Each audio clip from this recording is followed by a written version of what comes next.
You are now watching KG Channel. Hello and welcome back. Ito na po ang mga maiinit na balita. Trending ngayon, Ellen Adarna matapang na sinagot ang isang netizen na nagtanong sa kanya kung anong masasabi niya kay Christy Fermin na lagi siyang masama sa kwento ni Christy Fermin at tila kampi si Christy kay Derek. Matatandaan na si Ninay Christy, totoong hiwalay si Ellen at Derek, pero may kwentong kumakalat na si Derek ay battered husband. Samantala sa IG Live ni Ellen, isa-isang sinagot ang mga tanong ng kanyang mga followers kung ano ang masasabi niya na kampi umano si Christy Fermin kay Derek. Hindi naman pinalampas ito ni Ellen at sinabing, "Uy, she's still alive? Buhay pa pala yun? May naniniwala pa doon?" Can't blame her. Close yan sila eh. Marami naman ang napareact sa komentong ito ni Ellen laban kay Fermin. Kung matatandaan, isa si Fermin sa nagtatanggol sa dating mag-asawa at pinabulaanan niya ang mga kumakalat na balita noon na hiwalay na sina Derek at Ellen. Samantala, kilalang practical, straightforward na tao si Ellen at hindi nagsusugarcoat ng kanyang opinyon o gustong sabihin. Ayon kay Ellen, sinabi na niya noon na isa sa pinakaayaw niya ang cheater, kaya naman hindi niya pinalampas ang sinasabi niyang side chick umano ni Derek. Samantala, may mga kilalang personalidad din ang nagpasaring sa issue ng dating mag-asawang Ellen Adarna at Derek Ramsey, katulad na lang ng TV host ng It's Showtime na si Teddy Corpuz. Si Teddy Corpuz ay nagpost ng pahayag sa social media na, bagamat walang pinangalanan, ay mabilis na iniugnay ng mga netizens sa issue ni na Ellen Adarna at Derek Ramsey. Ang kanyang inihayag ay, "SOCMED really messed things up."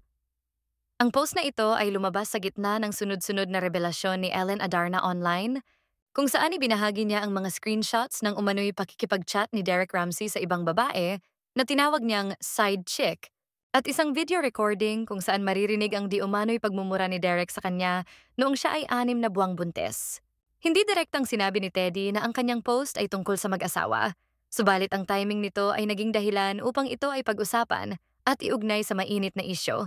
Samantala, hindi lang si Teddy Corpuz ang may reaction sa issue ng strange couple na sina Ellen at Derek. Ang actor at content creator din na si Nico Loco ay kinuwestiyon ang audio recording ni na Ellen at Derek. Komento ni Nico Loco, "Recording someone getting angry without their knowledge and then proceeding to act calm, hoping mati-trigger sila, doesn't make you innocent. Kalmado ka kasi alam mo may recording. Halata rin na may balak yung nagre-record." Wala naman pahayag sina Ellen at Derek tungkol sa mga komento ng ilang kilalang personalidad. Ngunit ang mga netizens ay hindi pinalampas ito at may iba-iba silang reactions at komento tungkol dito. Ayon sa isang netizen, and also, defense mechanism ng guys to raise their voice when being confronted, kasi guilty sila. Haha, boys will be boys. It doesn't change the fact that he cheated. Period. Saad naman ng isa pang netizen ay, "True, she is putting herself in a safe side to gain sympathy and considered victim." Ang isa pang netizen ay hindi rin nakapagpigil sa sinabi ni Nico. Tungkol sa audio recording ni Ellen, "Nico will never know unless he experiences it himself. Narcissists are loud and overbearing. Ellen only went quiet because victims lose their voice when they're being manipulated and gaslighted. She recorded their fights as her last defense, knowing that someday those recordings would be her proof of every abuse she endured." Magkakaiba man ang mga opinyon ng mga netizens, ang tanging nakakaalam lang ng totoo ay ang stranged couple. Kilala naman si Ellen na kapag may narinig o nabasa siyang hindi totoo, ay very vocal naman siya para itama ito at sagutin ang mga tanong ng mga netizens or mga kritiko sa issue nila ni Derek, kagaya na lamang ni OG Diaz at Christy Fermin.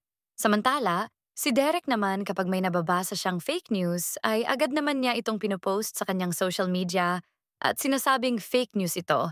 Maraming mga netizens naman ang nagsasabi na hindi umano nakakabigla ang kanilang hiwalayan dahil ang bilis lamang umano ng maging officially couple sina Derek at Ellen.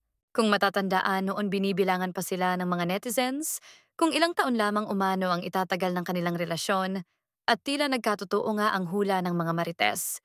Sana ay magkaayos pa rin silang dalawa as co-parenting at para na lang sa kanilang anak. Ano ang masasabi niyo sa issue ng strange couple na sina Ellen at Derek?